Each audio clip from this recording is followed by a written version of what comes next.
So, you read the title, could Skylanders get a remake or a new game anytime soon? And the short answer is yes. The long answer is probably yes, but also no. So, Skylanders Spyro's Adventure released in 2011, which means at this point in time it is around 12 years old. Now, it did get a 10th anniversary and a celebration, but that was more fan art and in just public recognition of its existence. For practically every single year besides 2017, Activision barely acknowledged Skylanders' existence forever. It just said it was a done thing, they're not doing it anymore. And that's it. Now, how could Skylanders get a remaster HD remake? Well, one thing, it's a super profitable franchise. The fact that not only it can sell millions of copies of games, but also the fact that there's toys, figures, the collectible aspect, and the fact that it appeals to practically everyone, and especially for Spyro's Adventure, it has dual layer nostalgia for Skylanders fans and Spyro fans. Especially if they were to do a special edition figure that had the original design of Spyro. That would definitely make even collectors and Spyro fans very happy. Not only that, but also the fact that it appeals to practically every age. It's a simple beat-em-up co-op game, and you can even play it solo. It can be challenging at some points and easy in some. So that's reasons why it could. It's just genuinely just ages well for a game. But why wouldn't they? When Spyro's Adventures 10th anniversary came along, I really wanted a remake, but I knew that if anything, it probably wouldn't be. If anything, there'd just be a port to modern systems, or on Game Pass or Steam or something, if anything were to happen, and I was wrong on all of them. All there was just a live stream, some behind the scenes stuff, and that's it. Now that makes total sense. Spyro's Adventure was only a 10-year-old game. Most people that grew up playing it would only be in their late teens or early 20s, or you have people like me who jumped on the bandwagon pretty late and am only in their mid-teens. So obviously, especially at that time, why would you make a remake? Most of these people can barely get jobs and would not be able to support the franchise all that much. Even then, there wouldn't be a whole bunch of nostalgia. Most people in this time could just replay them very easily, especially because the Wii and 360 were only 2 generations apart in terms of consoles. And in terms of the Wii, it technically is only 1 console generation away, because the Switch is in between the Wii U and the PlayStation 5 and Xbox Series X in terms of timeline. Meaning that it's still technically not 2 generations apart. But a 10th anniversary makes sense. Yeah, you probably wouldn't make an HD remake for that. But what about a 15th anniversary? There are definitely older people that played Skylanders that were around their teenage or preteen years, which means at least by the 15th anniversary, they probably would be in their late 20s and have children potentially. And even people that were younger would probably be around their early 20s or mid 20s, and definitely could get a job and be able to buy how many figures they release. Obviously that makes sense. Activision is a company, and now it's owned by Microsoft, a very rich company that probably wouldn't do something super risky if it didn't mean money. So obviously a 20th or 15th anniversary makes much more sense. By then, if the players had kids, it's a very good kids game that they can buy for their children. And for the younger fans that are now, I guess, older after that 15th anniversary, they'd be old enough to have a job and be able to buy as many figures as they want without having to ask their parents. Would just stop it from ever happening. One is the fact that there are licenses involved, mainly when it comes to the Xbox 360, PlayStation 3, PC versions. They were not made by Activision themselves, it was made by XSpec. But either way, anyone that ever used that excuse and couldn't do it because of that, kinda is wrong, because the Wii version was made by Activision. Totally use the Wii version. It's the definitive one. It runs the best, has the least amount of glitches, and is the original one. So just put that in HD. In fact, the Wii U version also is based off of the Wii version and was developed by Activision. It was just published by a different company, being Square Enix. So they technically own the Wii U version, which is only Japanese, but still, they could still use that one. And the Wii U is very close to the Switch in terms of hardware, meaning that a Switch, and definitely a PS4 and Xbox One version, are due. Next, something that I do agree with holding it back is just the landscape of gaming today. Kids' games are not really a thing anymore. When have you seen a LEGO game that wasn't a remaster of it come out in recent years? And when have you seen kids' games actually developed that weren't licenses and were not original things? The gaming industry has moved on to an all-age or teen/adult market. AAA games have an M rating, and most big popular games are free to play. And if they are kids' games, in terms of something like Fortnite or Roblox, those are not really just games, they're more like services. You play the games and then you buy all the accessories for characters and in-game currency. Actually, games, you might argue that Nintendo is still technically making kids games. Well, not really. All their games are almost E and E10 plus rated, but they still make games for all ages. Plus, even then, most Nintendo fans are adults. Yeah, but the gaming landscape has changed. Why would people pay $70, which is the standard price for a AAA game in 2023, for a game which you can't do anything in without figures, and then have to buy even more figures? This is the one big thing holding it back, but I think it's very easy to just change immediately. This would definitely have to be a series that have to change the way it works to work in the modern day, whether by making it be a free-to-play game and then you buy figures to play the game, or still be $70 but have several characters, not just free but even more in the game. Just be $70 and just have all characters unlocked.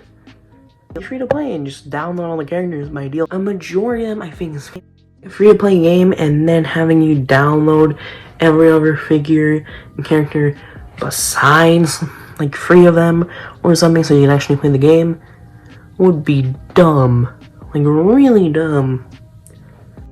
I think that the best way to go would just to be porting the game and having either all characters unlocked from the beginning, or you can choose to do that or unlock them by doing certain missions, or beating a certain amount of levels, or beating a certain amount of levels.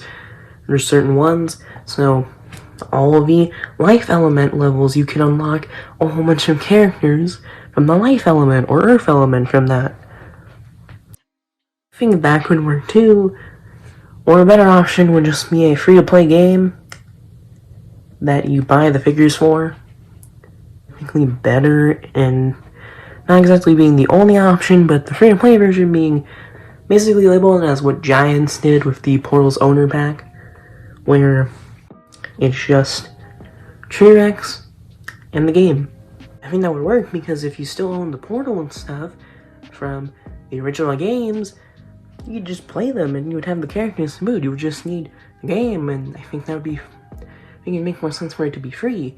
Obviously, they wouldn't have to deal with people buying used figures, but at the same time, you could buy the new versions, which would probably, you know, almost always be better and not destroyed or gross or missing literally every single part or being not labeled as a custom. I am looking at you, seller of Skylanders. So I think that's what could potentially have to be if Skylanders were to come back. But also, how would they do the other games? Spyro's Adventure is a very easy game to remaster in terms of just one of them. And they could probably bundle in Giants if they wanted to. Because of how similar the engines are, I mean, just look at how the graphics look. They're very similar. Especially on Wii. They do look a little bit different on the PlayStation 3 and Xbox One. You can definitely tell they're a little bit more polished compared to the originals. But that's really it. But when it comes to the other games, half of them don't really need remastering. They just need ports to actual systems, or to be available again. So when it comes to Swap Force and onwards, that's where the problems of remaster or just ports come into play. Or even just reprinting. Because Swap Force is on every console, including some that are still being supported. Like the PS4 and Xbox One. Same with Trap Team. And then same with Imaginators and Superchargers. And a Switch version. The most likely, at least for the other ones, just port them on PlayStation 4. Not PlayStation 4. PlayStation 5 and Xbox Series X. And definitely a Steam release. Or an Epic Games one, but why Epic Games? It'd make more sense if it was Steam. So, yeah, there you go. That's how I think it would work for a majority of those games. But at least at the 15th year anniversary or 20th anniversary of the series, yeah, that's when it comes to they would have to do some remasters. By that time, the PlayStation 4 and like Xbox X1 would probably still be supported, at least a little, definitely for sports games and licensed stuff and practically everything expected, and that would work for Skylanders. That's what they practically did. Even though the Wii was about to be replaced by the Wii U the very next year, they still supported it. In fact, they supported it all the way to Superchargers until they realized we cannot make this work anymore. We had to make a Mario Kart clone just so we can make a similar game.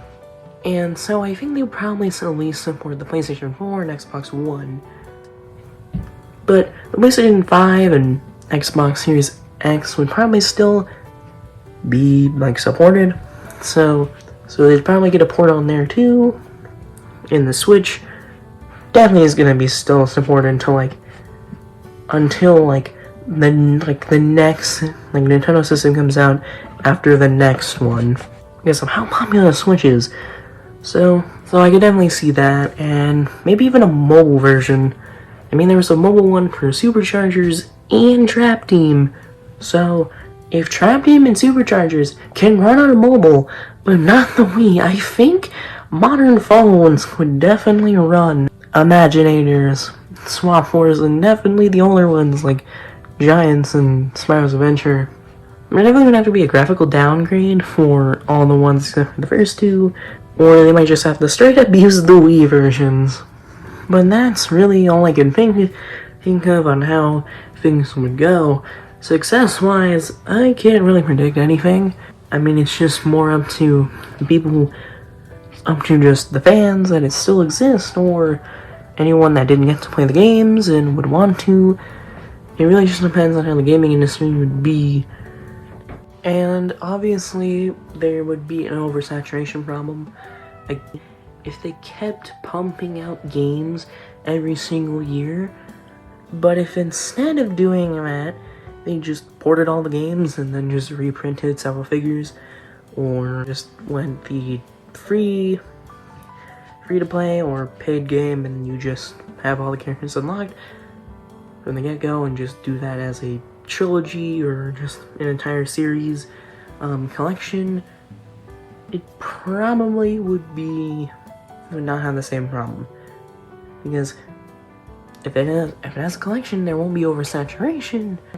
Because you can just not play them, and it's not like they're being released every year. They would be released once, or released 2 times, depending on like, if they're gonna split it into 3, or just have the whole series. So that's how I think Skylanders could potentially get a remaster, or remake, or a port, whatever. I'm not saying it's gonna happen. I'm not a leaker. I'm not gonna be like, oh, it's gonna happen exactly this date, or and here's some screenshots that I took on Nokia. No, I'm just saying this is my 2 cents.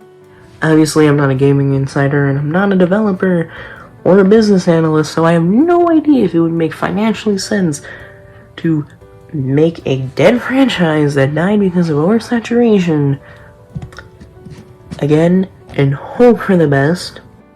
I think unlike Disney Infinity and Lego Dimensions, those had a problem of already the oversaturation that was going on.